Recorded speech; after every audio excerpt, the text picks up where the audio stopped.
It's time for the final push in the conference. Happy to see you all here, making it to this smaller room. Well, at least we have a view.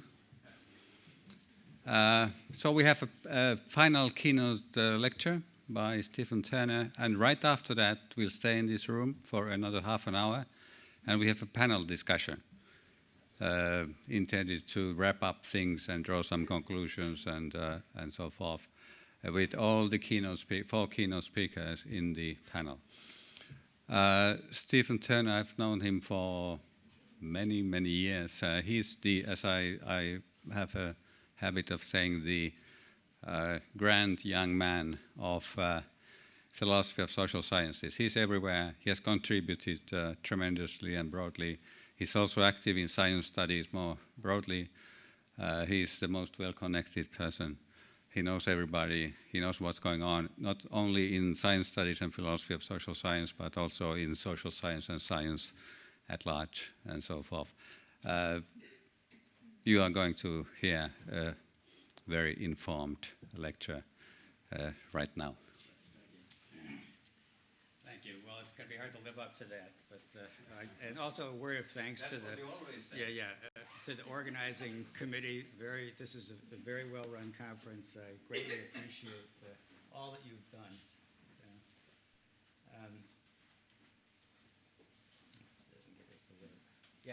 So I want to just make a few comments on the original book, which I think was motivated by a very particular sense of the historical moment, which could be described in lots of different ways. But what it had going for it and what it sensed very presciently was the breakdown of some disciplinary barriers, the internationalization of scholarship, especially the north-south divide, and also especially important was the need for a kind of openness through the inclusion of previously unheard voices. So in the US, this particularly took the form of things like black studies and women's studies. Connected with this was the idea that social science was grounded in presuppositions because they were that were in fact parochial. They were either Eurocentric or white or whatever, and that needed to be challenged.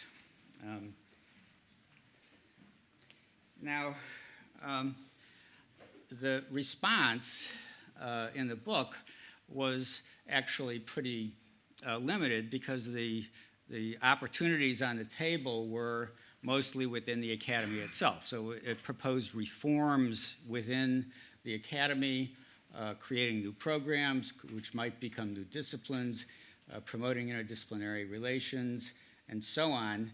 And the pressures themselves were also internal. They were driven by student and, to some extent, faculty demand for new kinds of programs. So that they recognized all of these things.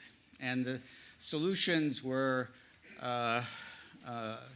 it suggested some more radical things like changing the basic divisions within the academy and changing the way in which PhD programs were organized, making them more disciplinary, changing academic appointments and so forth.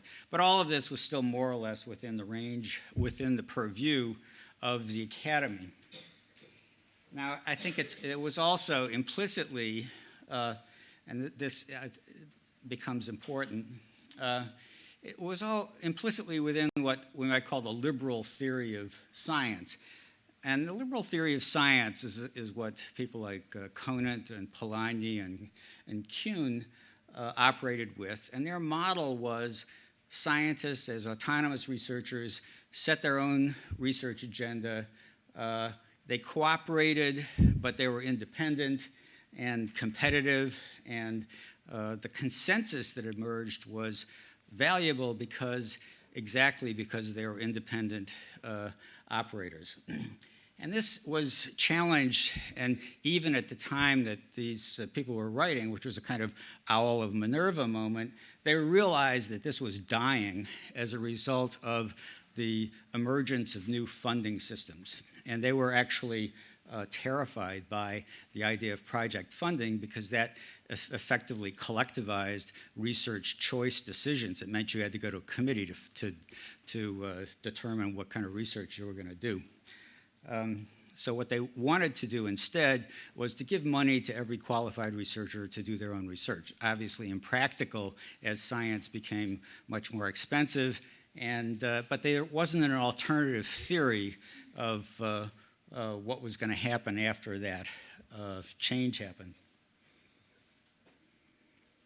Okay, so open science. So science goes along, develops very rapidly, becomes very rich, and it produces its own open science moment almost exactly at the time of the social science publication. And the key to it, or the sort of first step to it, was the open access movement, which starts about 1996. And it's people who are recognizing that digitalization is going to enable access to all kinds of science. We need to then take advantage of this and make science completely accessible to everybody.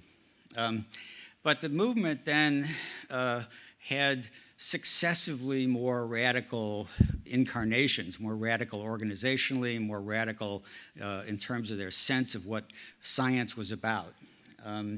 In particular, it moved toward sort of new kinds of non-disciplinary or post-disciplinary structures. There are a ton of names for this period, such as post-normal science and so forth.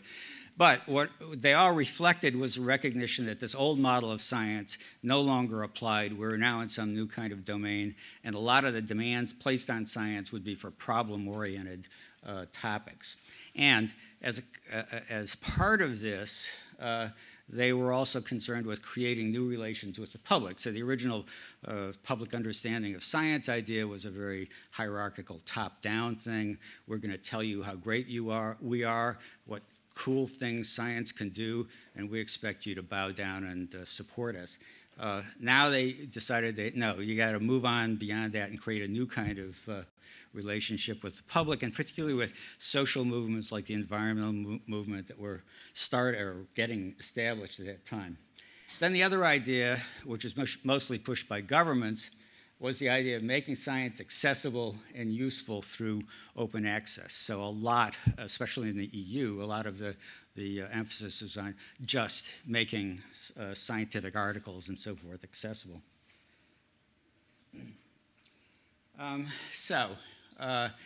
Not just articles, but data sets, open access journals, and also by bringing stakeholders into decision processes. And partly this was motivated by just a desire for more money. The science funding expanded very rapidly, then people began to get nervous about that expansion. In the 70s in particular, it began to contract. So scientists responded by changing strategies. And they knew that there were lots of sources of antagonism. One example was animal research. So there's a Swiss group that of pharma companies and researchers that was created, which was designed to talk to animal rights people and talk to the public and work out some kind of accommodation where they wouldn't just have to conceal the animal research and lie about it. No, they would get some kind of public acceptance of animal research. And that was a big change of strategy. But generally, the interest was in legitimating the demand for money. This was, driven very much by the realities of the new kind of science. Okay, so it's a strategy, but it was a strategy with a normative doctrine. But the practical one was, and it also had some enforcement mechanisms. So the practical one was that something like look, the public's paying for this research, they ought to get it. They ought to have access to it. And it should pay off in terms of innovation and economic growth, particularly economic growth. And they created some initiatives to enforce this. So this is an enforcement mechanism for demanding that things be made open. That's completely novel. Then the sort of normative side of this goes into some more radical doctrines, especially the idea of responsible research and innovation. And that had the idea that, look, the people who are affected by science need to be involved in science. They're stakeholders, and they need to be involved during the whole process in order to better align the values and aims of science with the expectations of society. And this takes an organizational structure, so includes public engagement, access, and response to issues like gender and ethics issues about animals and things like that. So this is a much more expanded notion of the public understanding of science than anything before. This one meant that everybody had to be involved, or at least the stakeholders or the people who had an interest in the process. And this is treated as a normative thing, that this is really what scientists should have been doing all along, and it's their responsibility to do this. Okay, so that's science. Nothing quite like this in social science, and obviously science is very big and rich. Social science is very small and poor. So no one particularly cares about making social scientists do anything. Social science doesn't really have stakeholders in the same way. State bureaucracies generally don't have a lot of stake in what social scientists do. It depends on the country. But if you've got stakeholders who can force compliance and also can pay for it, that sets up a much different dynamic that doesn't really exist for social science. Also, a lot of it was mode 2 or problem solving, interdisciplinary research with clear beneficiaries, stakeholders, social movement activists, public interest, and so forth. So this kind of research was done sort of on a public stage all along, and naturally the role of stakeholders was more important.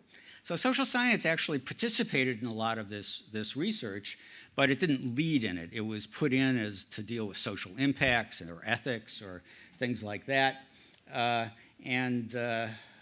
So many social scientists actually find employment in these kinds of projects, but they're fundamentally still science projects, and the science model of funding and public, dealing with the public rather than the social science model is the tail that wags the dog. Okay, so this is a sort of standard list of sort of the fingers of the open science movement. And they actually they're quite different, but they actually work together in some interesting ways. Infrastructure really has to do with the fact that most huge areas of science are what are called platform science, where you need a satellite, a ship, a large telescope or something like that in order to do the science. So the problem is access to those facilities. So research infrastructure then becomes very important. If you're going to talk about opening it up, you have to open it up you'll open up the research infrastructure. The public school is the accessibility, open access stuff. and also involving people in the process of scientific decision-making. Very important and leads to lots of other issues is the measurement school, which was all about, okay, now if we're going to do all of this practical stuff, how do you measure the success of scientific work? And in particular, how do you measure the contributions of scientists so that they can properly be rewarded? So this is an area in which there's tremendous tension with the disciplinary model and disciplinary markets, and not surprisingly, it's of concern to a lot of people. Another normative thing is the democratic school. That was the idea that equality implies equal access for scientists, non-professionals, and so on. And the pragmatic school was about that collaborative research was the only way to solve certain kinds of problems, and it was better than leaving it to disciplines. And there's a whole history of this. The Rockefeller Foundation in the 1920s already had the idea that disciplinary structures were a big obstacle to science actually contributing anything. They had to be broken down, so they put a lot of money into doing exactly that. Okay, so here are a couple examples of these new kinds of structures that are not academic structures, but they're science structures which academics participate in, and also government. The one that we've talked about repeatedly here is the IPCC. That has a social science component, but obviously it's driven primarily by the climate science people themselves. And they're part of this, but another one that I think is extremely interesting and revealing about what the future may hold is this group called Future Earth. And this is a collaboration it's oriented to sustainability. It's, I think, got 7 different centers all over the world, Japan, various places in Europe, I think Australia, and so on. And each of them works in more or less the same way. It brings together scientists, ministers, bureaucracies, corporations, which have research units that relate to climate science and sustainability technologies and so forth, as well as social movements and NGOs that relate to this sort of thing. And they have taken up this UN model of sustainability, which has a whole set of policy goals, which include things like gender equality and international equality and so on and so forth. And all of this always has the language of stakeholders and so on and so forth. Okay, so this is a model essentially parallel to universities and their structures. It uses universities, but pretty sparingly. It utilizes all the kind of expertise you can get from all these other sources and tries to bring them together for practical goals.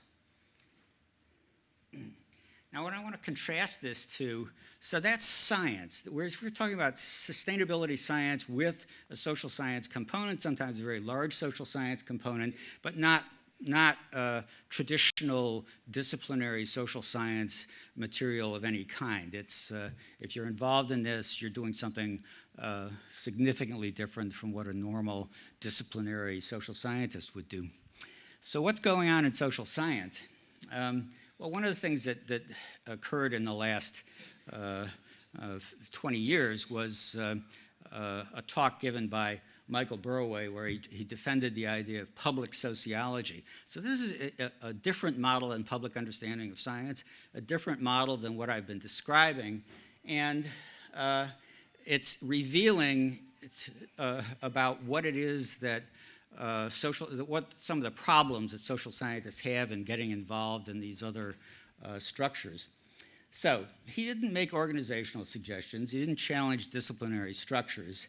But he said there's a category that already exists in sociology, which was doing research in support of particular social movement causes. So aligning yourself with the social movement and being the sort of the sociological or data mouthpiece for that movement. Now, this is radical in the sense that it gives up on the idea of there being some sort of objective sociology of X, and explicitly allied itself with partisan movements. And but it was a model that people could buy into and did buy into as an account of what sociologists could do in this kind of situation. This was a very different kind of relation with stakeholders. You were completely dependent on the cause of the stakeholder. You agreed with the cause and you did research in support of that cause. And the idea was that that should be accepted as legitimate sociological research. So the goal was to make this okay within the traditional academic model. Okay, so those are, I just want to make it clear that those are sort of divergent movements, and talk a little bit more about the open science movement. So open access is key to this, and I'm going to keep coming back to this. Making all of this science stuff, as well as social science, freely available on the web really is world-changing. And if you've got an Academia EDU account or a ResearchGate account, and you see where people look for stuff are coming from, they're coming very often from places that previously had no access to the journals that the things were published in, and so forth. So it's a huge game changer for places like Africa, and I notice in particular just massive use by Africans of these online sources. So that flattens the world out in a significant way, and but it's unclear exactly what that means. So I'm going to keep coming back to some things it might mean. However, the effects are pretty profound. It really changes who you communicate with, as well as how you communicate. Okay, so the contrast is to the way the system worked before. And this is a system I just want to describe as sort of the trickle-down system. The way, if you're in a small remote country or even a big country with not a lot of access, your libraries would occasionally have a few of the top journals. Your knowledge of the scholars in the discipline would be limited. You'd know a few big names, and you would be dependent on sort of external signs of status that had come from Harvard or whatever to judge whether the stuff was important or not. But in any case, international exchange was mediated through these pyramidal structures of national disciplines, and it communicated at the top, but the people who weren't on the top didn't communicate with the people who were on the bottom of the other structures. They worked their way through these international structures, and it trickled down rather than trickled up. So very little went up and over to other countries. What happened was things were on the top of countries, transported themselves to other countries and trickled down. And this is something that Open to Social Sciences didn't really challenge. It assumed that that was the system. It just wanted to open it up to new voices and new topics, which are certainly a justifiable goal. Okay, so now with all of these open access depositories, that's completely changed. People can get their hands on stuff directly, and some of this I think is absolutely fascinating. Some of them show exactly where the uptake is of particular documents. So I was looking at one of these particular ones, which includes even undergraduate theses in sociology on topics like homelessness in a particular community. And what you find out is that these papers, which wouldn't necessarily ever have even been published, are being read by people all over the world.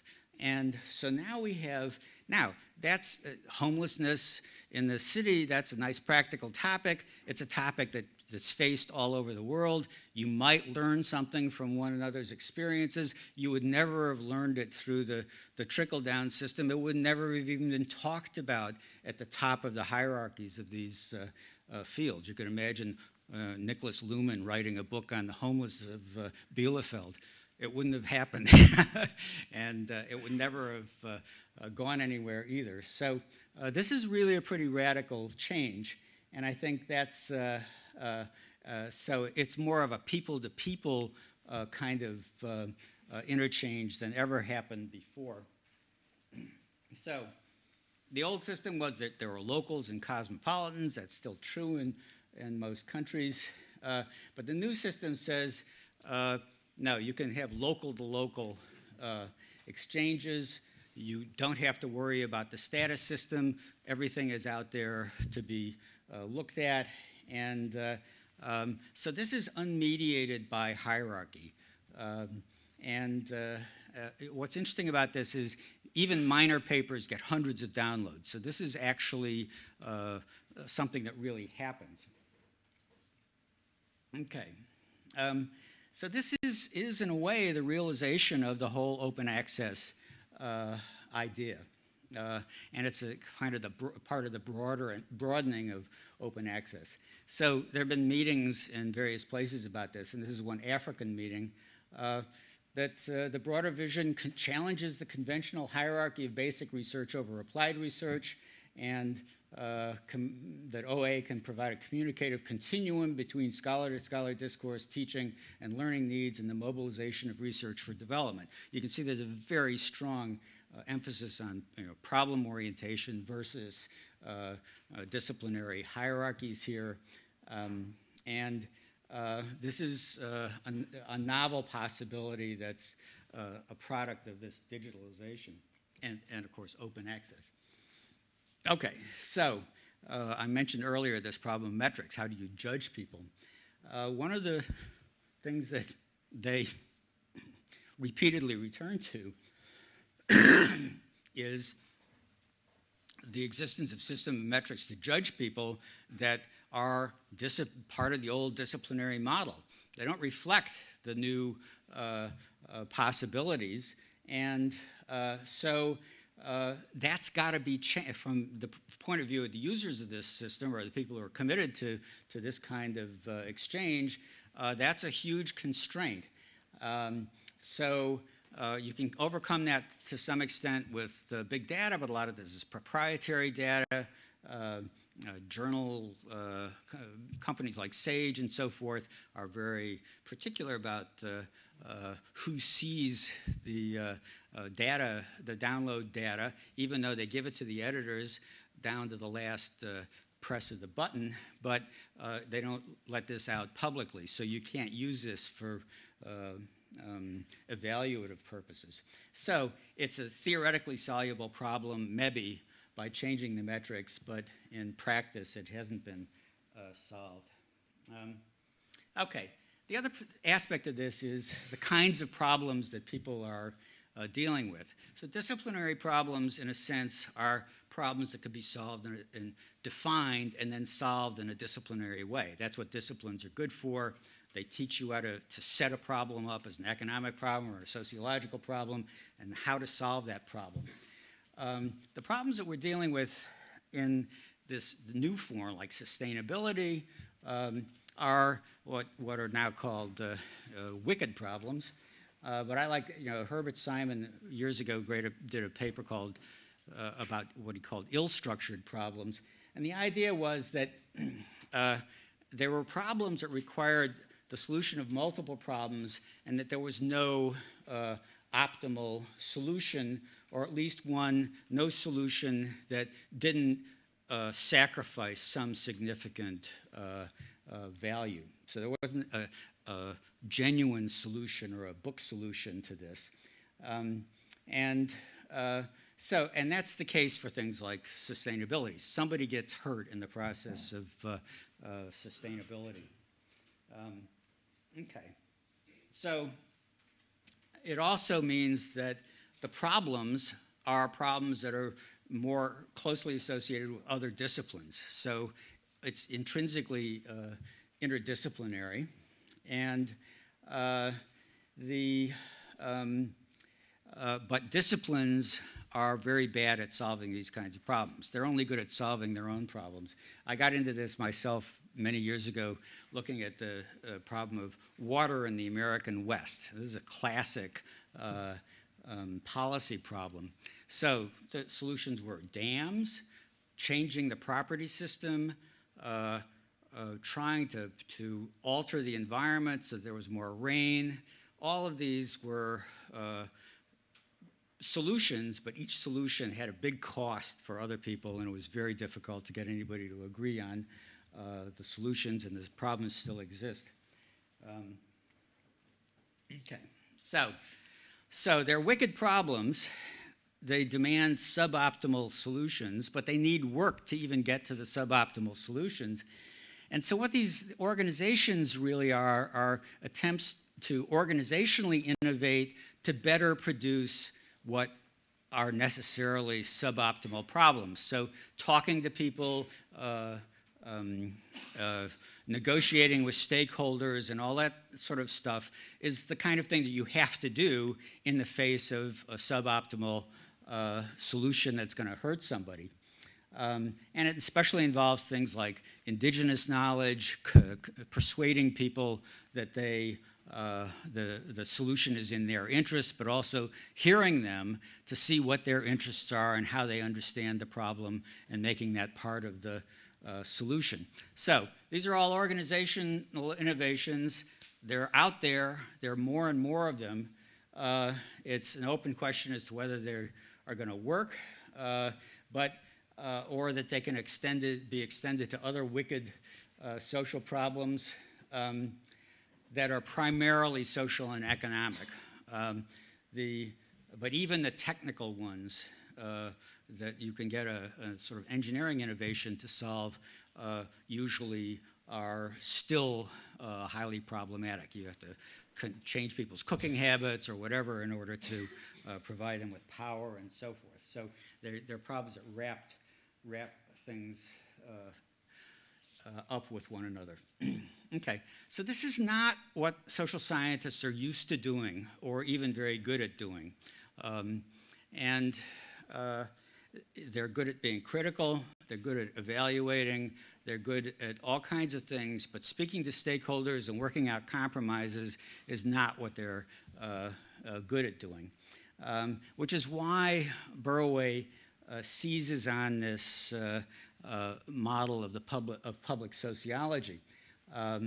The sociologist gets to be a sociologist in the sense that they're going to be objective and quantitative and so on and so forth, but they're going to do that in service of a cause. So they preserve their sort of disciplinary privileges, but nevertheless get to be political.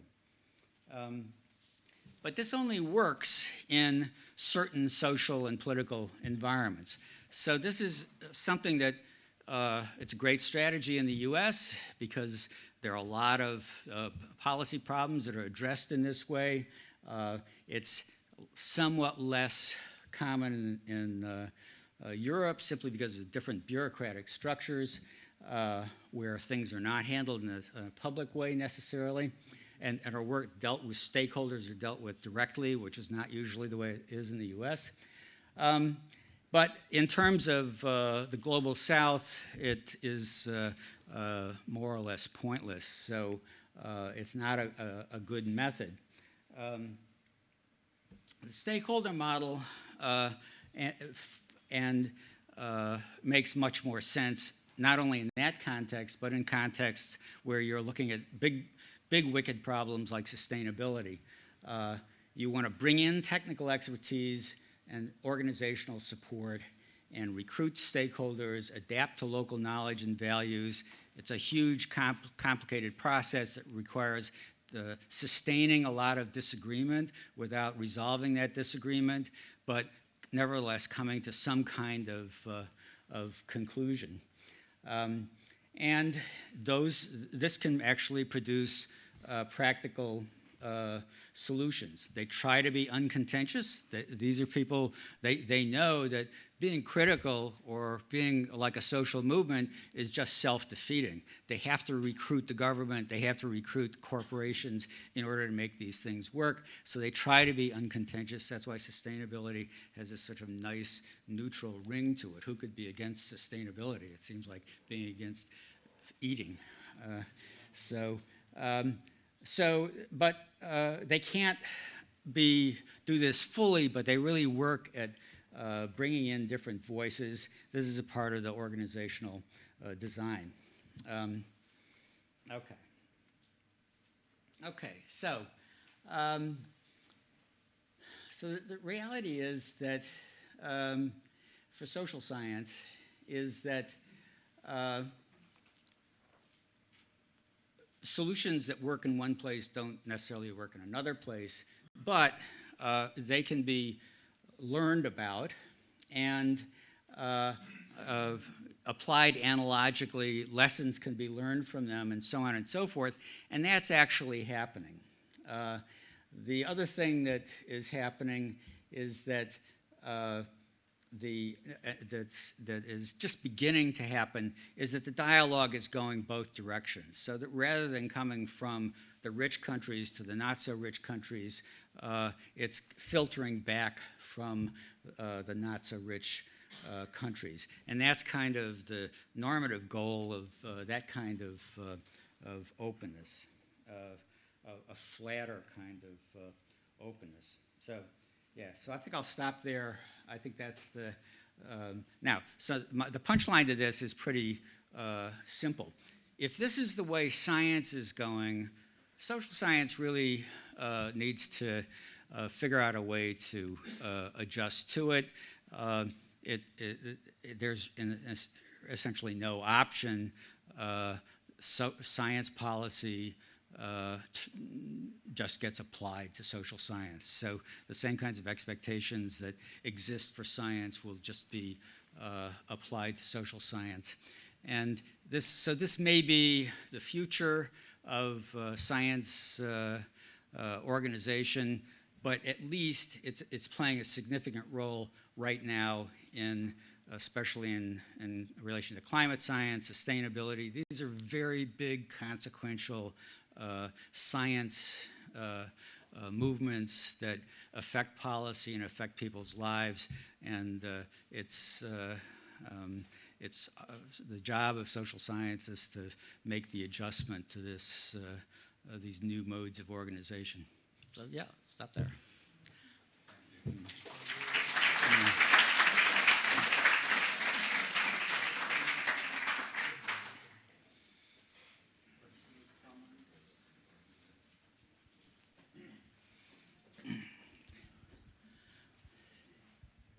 Thanks for the talk, Flavio D'Abramo, Berlin, Germany. Just if you would like to ask you a comment about, I know there is an institute nearby your place in Palo Alto. It's the Metrics Institute, working on open science. Okay. Yeah, and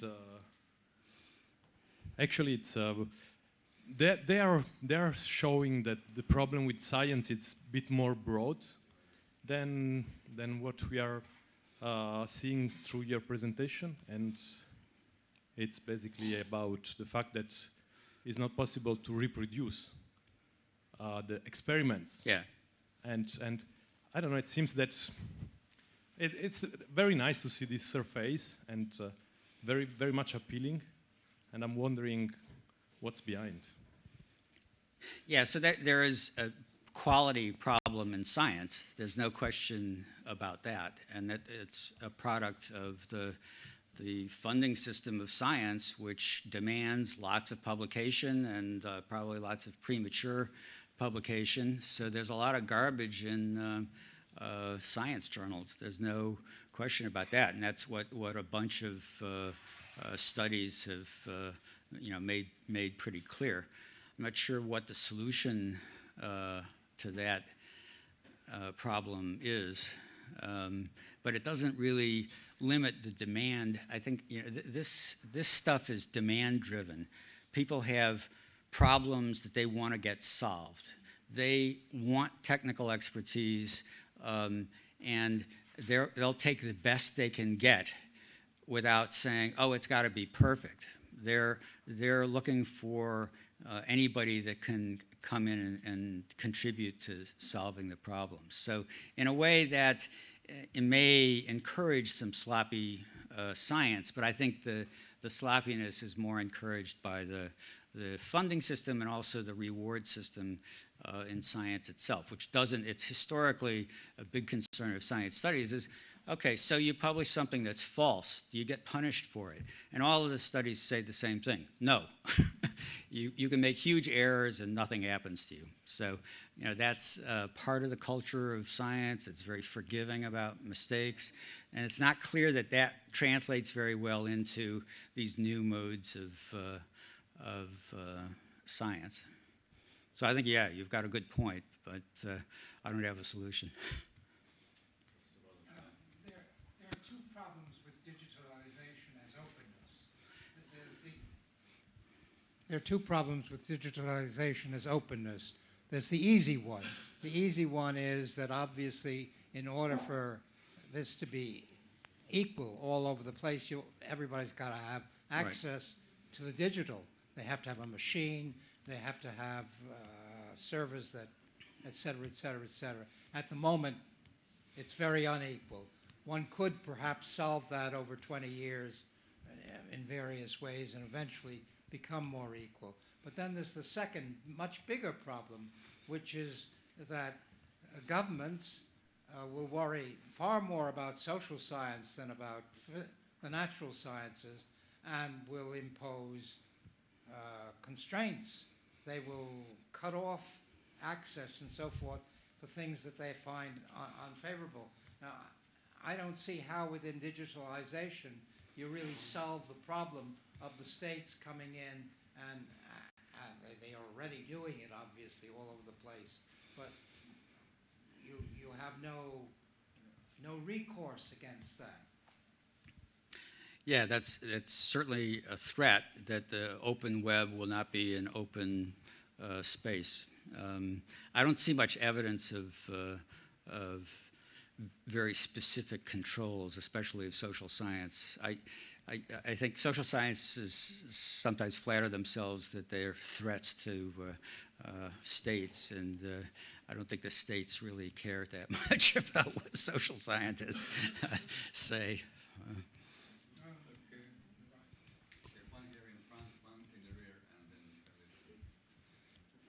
I have two questions. One has to do with the increasing role of private for-profit funding in science, and what do you have to comment regarding open science? Yeah. And the second one is regarding the model of public sociology by Burawoy. Mm-hmm. And why did you say that it does not apply so well to experts in the global south? Yeah. So I think the way the system works is that the system that he's talking about and describing is where you have a very well-developed social movement with a clear policy goal, and it can essentially coerce democratic representatives into action, or else coerce government agencies into action. It's only when all of those levers work that the system really works. So you can have a social movement, but you can't get the results. Even if you have a policy, the policy doesn't get administered. So I think that's the problem. I think there's a big sort of one of the features of Latin American states is that some parts of the states work really well and other parts don't work very well. And I think that many of the problems that we're talking about are the parts that don't work very well. Yeah. Yeah, no, there are definitely plenty of social movements, and they do have consequences. I agree that they do have consequences. I think it's a little, you know, I'm not and sociologists also have roles in those movements. So it actually happens there. There's no question about it.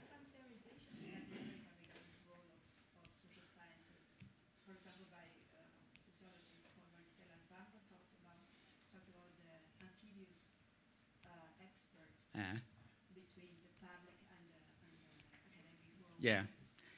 No, I think that it's also the case that social scientists are more prominent in Latin America than they are certainly in the U.S. Yeah. Okay. I'd like to go back to the principle of alterity, the recognition that things would be different in Asia, in Latin America, or in other places, that we cannot plant coconuts everywhere. Oh, by the way, I'm Sarina Saloma from Ateneo de Manila University. Now, so that recognition would hopefully give way to an equal exchange of knowledge, equal partnership and participation. Now, what makes it better? It's participation is not the end, right? So what is this, a better open that you're referring to? Yeah, I think that the better has to do with the practical goals of these organizations. So if your problem is sustainability and you're doing better at creating policies and so forth that produce sustainability, that's the better. It's not a traditional academic metric, it's a practical metric. So yeah, that's... Thanks, that was incredibly interesting. It would be great if you could fill out some of the dots. I felt at the beginning you were talking about the structures presumed in the 1996 report. And I wanted to know more about what your account does to those older models of hierarchy, so journal impact factors, the ways in which Harvard has much more cultural capital in the older model than other places. Are there various ways in which that could play out in your account, that it could be challenged by this or actually shored up? And yeah, I'd just love to hear more. Yeah, so I think that the possibility, at least, is that it becomes sort of parochialized, that rather than, and that has to do with this sort of pyramidal trickle-down model. So if you're in, a remote country, rather than having to figure out the system by looking at who's important and knowing, and I'm in Europe a lot, and the American system is incredibly hierarchical and very detailed. It's like a caste system, and it's everything but the dots on your face. But if you're outside of the U.S., you don't know anything about that. You know the name of 3 or 4 major universities, and the rest of them, they're just a complete blank. So I think that's that's characteristic of international exchanges. And for example, I mean, in the U.S., if you're trying to get a job in sociology, you have to have published in, one of. Yeah, no, that's right. So those models, do you see those also potentially being under I think they're being undermined just by the fact that if somebody's got a problem and they're looking for it, they go online and they find answers to it instantly without having to go through that hierarchical structure. And no, you see the physical evidence of that in the websites themselves, which show where the papers are being read.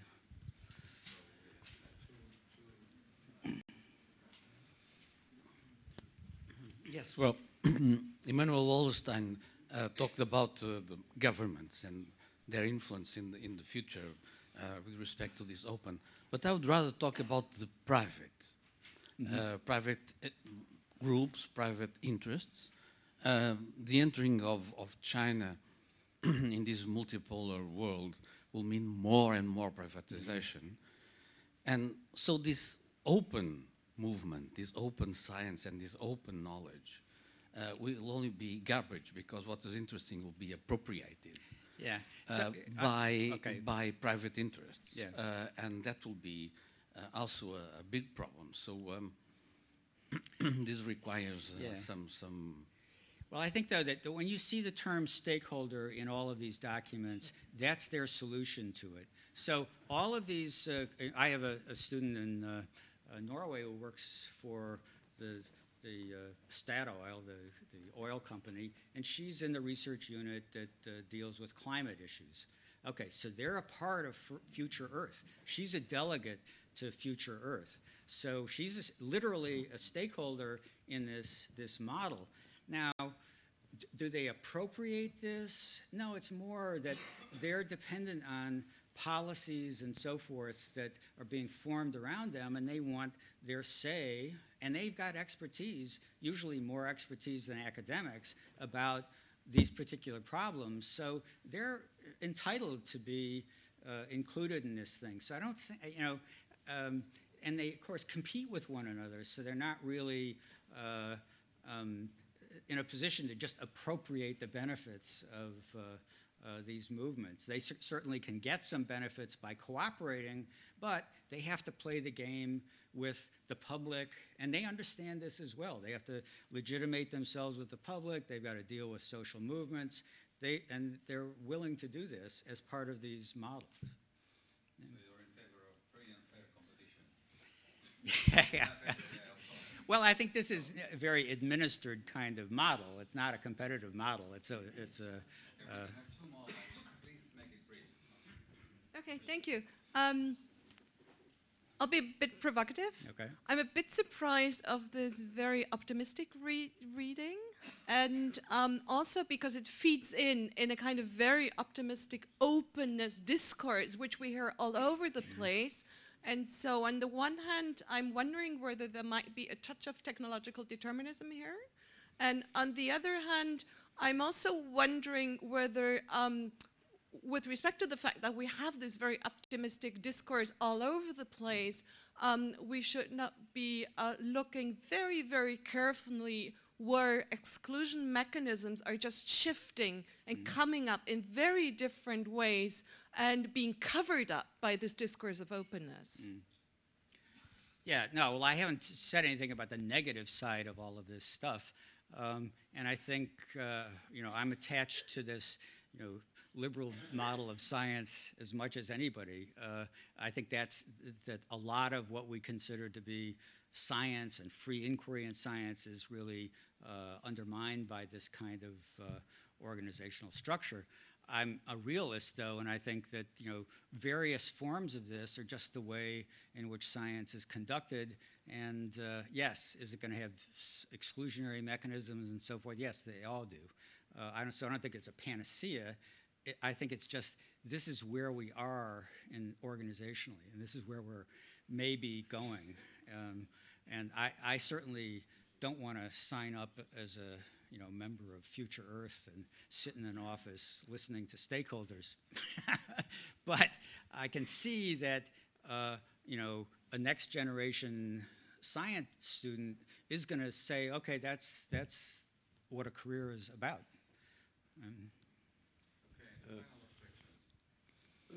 One point, was it intentionally to give a portrait where the sciences belong to the very global problems and sociology and the other social sciences to the very local problems? No, not at all. Because then I would ask you, what's about inequality with income, or what's about the consequences of Piketty's famous book? It didn't have much influence in politics, I would say, and it didn't create something like public economists or anything else. But it talked on a very global problem. Yeah.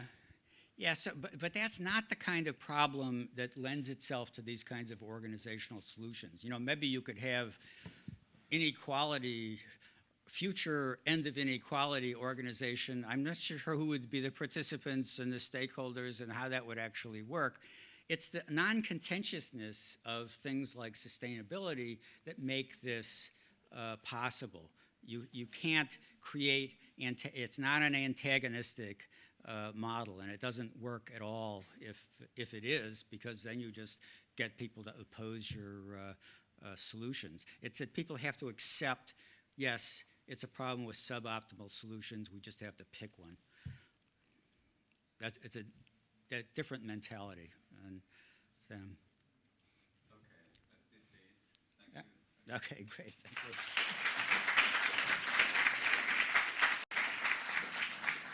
So now we have the final half an hour for wrapping up the panel. So I would like to invite our keynote speakers to sit down here.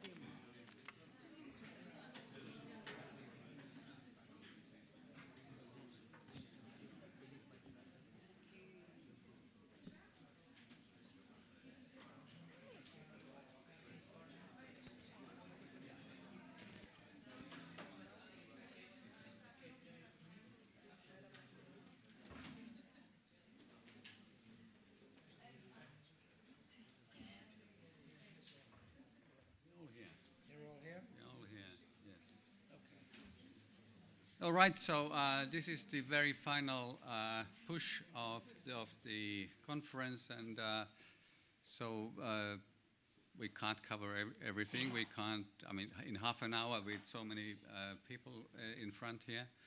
I have asked them to use 2 to 3 minutes for some opening remarks and some conversation between them, and then time allowing, the floor is open for a few more questions from the audience. I thought of opening the discussion by posing 2 questions. I've already shared them with the speakers. The title of the conference, Interdisciplinary Futures, actually suggests temporality. It's about futures. Now, looking at these futures from 2 points in time, in 1996, how did the futures look like when viewed from that point in time, and how do they look like when viewed from today's point of view? So how different are these 2 futures, as it were? This is the first question.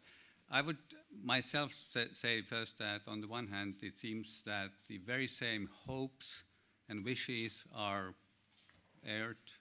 We have heard a lot of that kind of talk, and the very same complaints are being expressed. So one wonders how much we have learned in the meantime. On the other hand, science policies are increasingly attempting to promote it, interdisciplinarity and openness and all the rest of it, and we have a growing body of research on it. Now I wonder whether there is a sufficiently adequate interconnection between these 2, research and policy, and I have my own doubts and sometimes disappointments about just this matter. So that's the first question about the futures. These 2 futures, how do they compare? And the second general question, actually we already had some of that in the talk and the subsequent discussion just a moment ago. Yesterday at lunch, we had a nice lunch provided by the foundation. I learned about the emerging discipline of threat studies. Okay, it might become a discipline in due time. So the question is about threats. What threats are there? So this is the second question, and it can be divided into 2.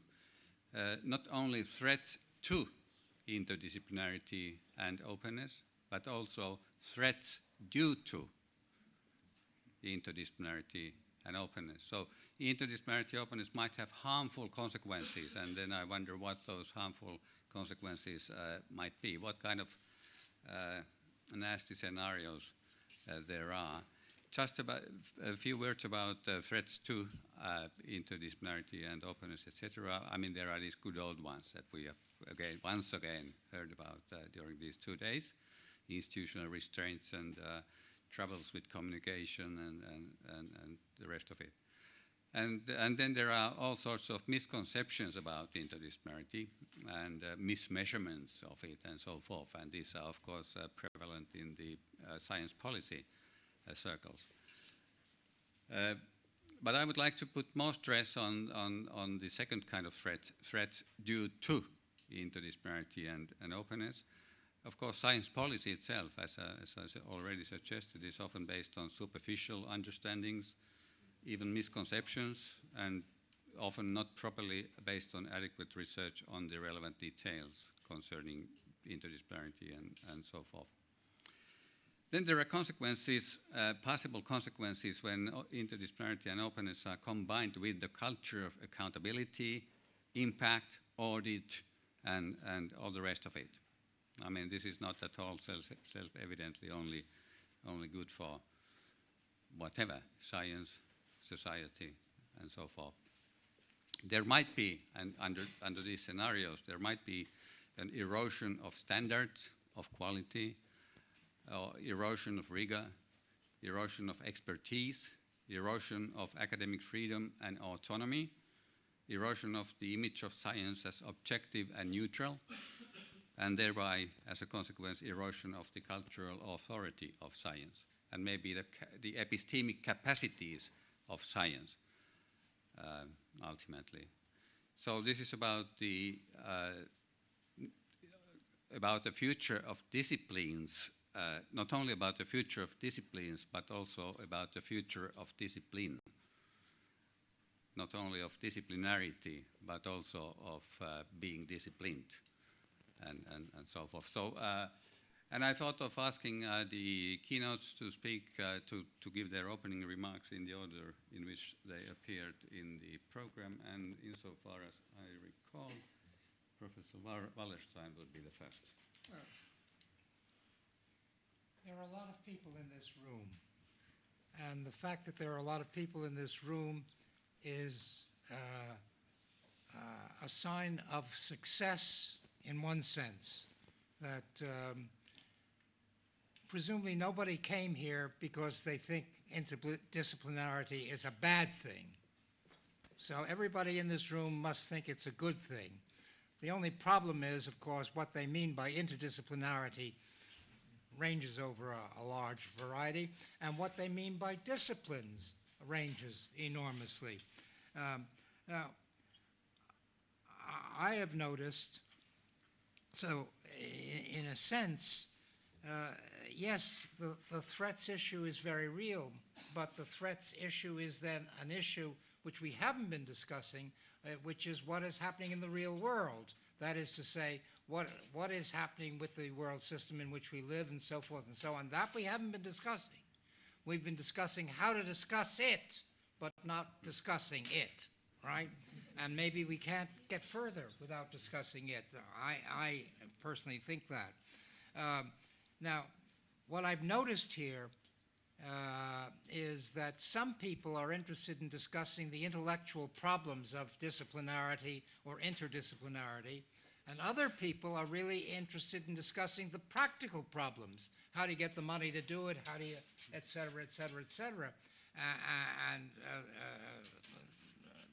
Those are two, they're linked discussions. There are lots of interrelations between them, but they are two separate discussions. We might perhaps have had two separate conferences to discuss them.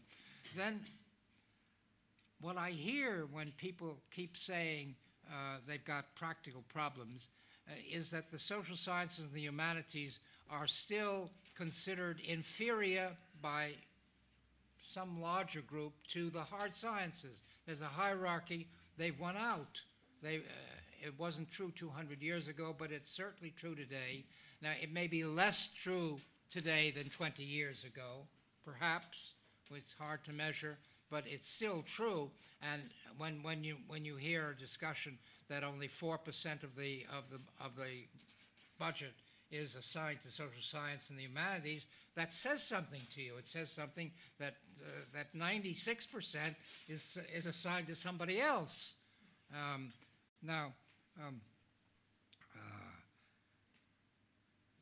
For me, disciplines have three totally different meanings. One is an intellectual meaning. It's an assertion of a domain which has some kind of boundaries and some kind of justification. A second meaning is that it's an organization. We have been discussing a little bit about the relationship between the organization, a department of sociology or a department of history, and the concept of it. And it's also a culture. And there's when I've attended a reasonable number of sessions here, and one of the things that struck me as I listened to people talking about all sorts of different things is I kept saying to myself about most people, yes, that's an interesting point, but why didn't he or she mention X?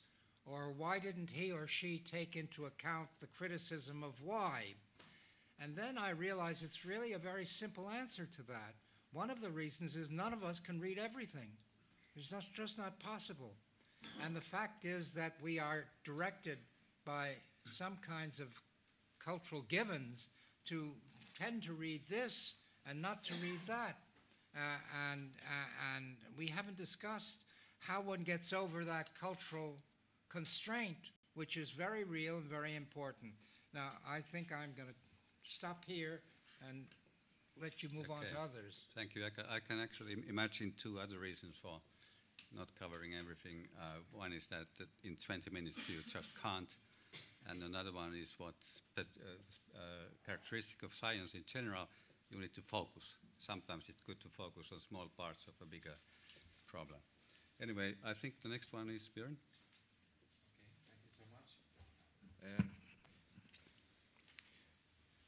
Well, I devoted very much of my time yesterday to discussing the history of the social sciences, and I did that not for pedantic reasons, but because I think it matters the way we look at it. And I also think that for a long time, and that's why I emphasize so much the virtues of history writing in the open society, for a long time, social scientists tended to get their history wrong.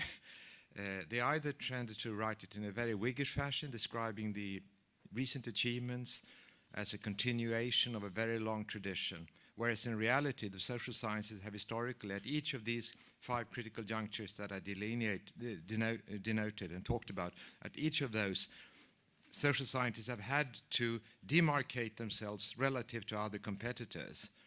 In the late 18th century, very much to moral philosophy, but also a range of other scholarly pursuits, including medicine. In the late 19th century, it was very much a way of telling how sociology, political science differed from economics and legal theorizing and regulation. And it goes on like that. And in doing so, social scientists have often tended both to give a Whiggish history and to give an erroneous history that can lead us in a wrong way. We had a discussion, I think in that respect, the open society is very open-minded and very clear. Its only competitor, really, in terms of diffusion and attendance at the period when it was published was the new production of knowledge, which is, in a sense, traces the development that Stephen talked about now. But it traces it so we have a long-term transition from what they call mode 1, disciplinary-oriented, to problem-oriented. But of course, in a long-term perspective, this is a completely erroneous historical account. The fact is that what became the social sciences emerged out of engagement with social reality, social movements, engagement, and some parts of that were institutionalized in universities, and often in ways that emphasized very strongly the scientistic features in those efforts. And we had a very nice discussion in one of the sessions now about French traditions. For instance, the strong physicist, the admiration of physics in much of the exemplary French contributions, including Durkheim's. So the social scientists have tended at each point in time to demarcate themselves for something that went before, to repress parts of their own history, and to construct histories that are very much often of a rather arbitrary nature. And that will lead you in the wrong way. And in the case of the new production of social knowledge, it led in a way that, to my mind, emphasized the intervention, the often harmful instrumentalist intervention into the scholarly community. Now, Stephen tells a different story. It's a story of the opening of the sciences, and that's right. That is happening, and that's who could be against openness. But the other side of that is that you could perhaps also describe it as the reaction of the social sciences to an audit society, to transition from liberal to neoliberal governance arrangements. So parallel to that in terms of institutional structures is the emergence of increased emphasis on assessments, on rankings, on strategies, instrumentalist strategies that emphasize areas in which a university is reasonably strong at a given point in time, but in practice that will lead to the negligence of other issues that might be much more important in long-term perspective. And it leads also, of course, in terms of employment and career prospects for early career scholars to increased uncertainty. So that must be faced and taken up seriously. Now, the report opened the social sciences had a number of recommendations. I went through them yesterday. I won't repeat that today. I think we increasingly can see that joint appointments of faculty is becoming a reality. It was, in a sense, always a partial reality in the leading American research university because of the matrix of department and organized research units. We can see also when it comes to early career scholars that there are measures developing that are relevant not for only for graduate students, but early career scholars beyond that. And the emergence and the creation of the European Research Council is a very positive development, but similar developments do not exist on a similar scale in other parts of the world. We see the development of young academies, which means that early career scholars can articulate their demands. This has, to my mind, has an enormously beneficial effect on the development of the sciences generally, including the social sciences. And we can see the development of integrated research programs. Yet, in an overall perspective, I'm reminded of what the then permanent secretary of the Royal Academy of Sciences said some years ago when we presented a report on universities and research in the face of the future. He said, there are more and more young researchers. They are better and better educated. They produce results of reasonably good quality, unfortunately with a relatively short best before date, and they pursue research on rather well-trodden paths. So I think we have to seriously think about this situation, and that means opening spaces where you can actually do the unexpected, the unknown, probes things that do not fit into university presidents' strategic programs and endeavors. Institutes for Advanced Study is one little spot of that type. There may be many others, but I think this is a serious concern, and I refuse to think of this version of neoliberal version of openness as a deterministic course that we just have to adapt to. I think it would be enormously valuable if institutions such as the Gulbenkian Foundation, some of the larger foundations in Europe, including the Bank of Sweden Centenary Foundation, would think through some of these issues, would think through, for instance, is it inevitable that universities become more and more what Weber saw the big American universities saw already 100 years ago as what they call state capitalist enterprises. But I mean, even European universities becomes increasingly rare that a real scholar is the president and vice chancellor. I think that is not a happy development. In the US, it to some extent balanced by strong academic senates. We should think about, you could think about whether the good features of an Institute for Advanced Study could also go through this openness, that development. Could we create a virtual communicative center that also had some of the virtues of being in a locale that was open to the world at large, not a small elitist institution for the West? And could we perhaps create a small version, exemplary version on a global scale of the European Research Council, not costing billions and billions, but some tens of millions of euros? We had something like that for the former Soviet Union, the INTAS, which actually did a lot of good with very small resources. That would at least set a standard. It's very important to set standards. Thank you. Historians always need more words. Yeah, sorry.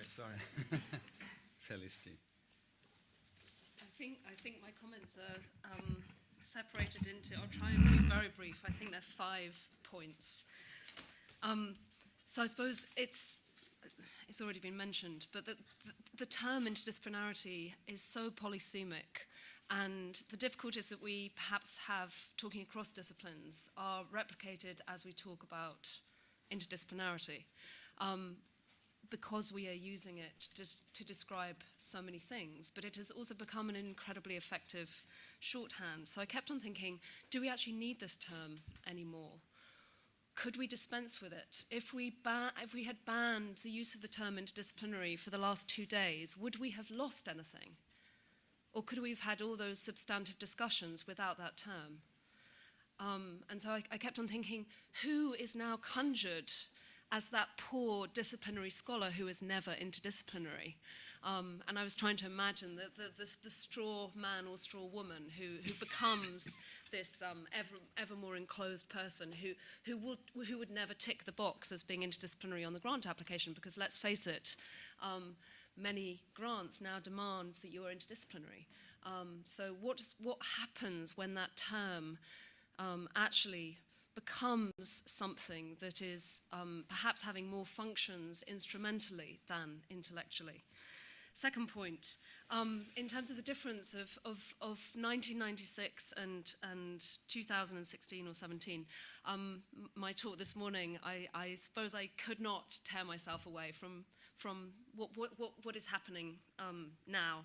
And I completely agree that we need to think about the demands and the exigencies of the world today and how we as social scientists respond to that. But again, I think, going back to the concept of interdisciplinarity, the historicity matters. In 1996, to use the term interdisciplinarity meant something slightly different. It hadn't become as common a term. I mean, it has many, many histories, as we've heard from many speakers, but it wasn't as instrumentalized then as it is now. So I think that the promise of interdisciplinarity then and now looks slightly different. Point number 3, I'm very struck by how all kinds of interdisciplinary projects can disrupt older patterns of power, hierarchy, geopolitical power, social axes in terms of gender and ethnicity, junior and senior. Some of the most exciting interdisciplinary research is undoubtedly being done by early career scholars. So there's that possibility for all sorts of things to open up potentially. But then I started also thinking about how certain kinds of pressures on this term interdisciplinarity end up shoring up existing hierarchies and inequities. And I think that more work could be done to try and tease apart where things are opening up and also where they are closing down. Point 4, related to that, in 1996, the term interdisciplinarity and the open, those terms were tied together in some ways. And I suppose from my earlier comments that I've just made, I'm thinking about the need to parse the interdisciplinary from the open. And maybe, is it the case that in some ways interdisciplinarity now is more of a problem in certain corners than a help? So does interdisciplinarity actually close more things down than it actually opens? We could have a much longer discussion about this. And in relationship to that too, I was thinking about the, and you were talking about how one might allow things like institutes of advanced study to become a more kind of democratic or accessible to many, many people. If one starts from the other end, I'm always struck by how if you look at the precarity of academic labor now, in 2017 compared with 1996, it is much more precarious, undoubtedly, and also interdisciplinarity has actually been aided by that precarity. If you look at how lots of interdisciplinary innovations are made, it's because people are forced to move countries for short-term, fixed-term jobs, which has extraordinary effects intellectually, epistemologically. But I think that sort of putting that together with with what is going on socioeconomically is a really important challenge. I think we're coming at the same question from different points. And then finally, my last 10 seconds, I can't help but, and maybe it's just because I'm in a melancholic frame of mind, but I still worry that of the possibility of interdisciplinarity actually further marginalizing certain parts of the social sciences and humanities in terms of its relationship to the sciences. Thank you. Stephen? Yeah. Well, I'll be very, very, very brief. My main observation is the difference between the way we used to talk about interdisciplinarity and the way we're talking at this meeting is it used to be about teaching, and even in the 1996 report, this was really about pedagogy. I didn't hear a single paper dealing with that in this conference. That's a massive transformation in the way we're thinking about interdisciplinarity. And a comment finally about threats. As a journal editor of science, social studies science now for 30 years, I'm concerned about the breakdown of evaluative structures, and the replacement of those structures by these metrics is not a good thing. And unfortunately, the good methods of evaluation are the ones that people are committed to spending time on were associated with disciplinary structures, many of which had lots of problems, but nevertheless, it was more or less effective. And I'm concerned that we don't have a substitute for that, and the level of cooperation and commitment of people working to do the kind of evaluation and help that existed in the past isn't there. And I think that's one of the reasons why we've got science quality problems. I think that's a major concern going forward, and I think some of these problem-oriented interdisciplinary approaches do threaten because they overwhelm the weaker evaluative structures that we now have. It sounds like these short remarks by these four excellent scholars suggest that we should have another 2 days of proceedings right after this. So Saturday, Sunday, where shall we meet? All right, do you want to comment on each other's? You already said something, but... Questions? Yeah, I mean, the original idea of just using 2 to 3 minutes per speaker was not completely disobedient people. So, we can take a couple of questions, comments from the audience. I just want to make one comment. Sure. One comment. One of the problems we have not actually discussed is in this precarity of academic posts, many of us, or most of us, still get our income from our position in a university, and a university doesn't pay everybody the same amount. So they start people at a low fee and they move up to a higher one. And there has to be some measure, some method of evaluating people. You have to get a promotion, in other words. And the question is, what in the present day system is going to guarantee a promotion if you don't publish in a specific kind of journal, or in a journal, or in something, and you're just in a digitalized world? Are they going to accept that and promote you from assistant professor to associate professor to full professor to whatever you call it? Or if not, will it just be the guy at the top likes somebody who's younger and promotes him? Question mark. Okay. So what is the answer? Comments or further questions? Olivia. Maybe I just want to say something about, first of all, that thanking, of course, everyone for their participation.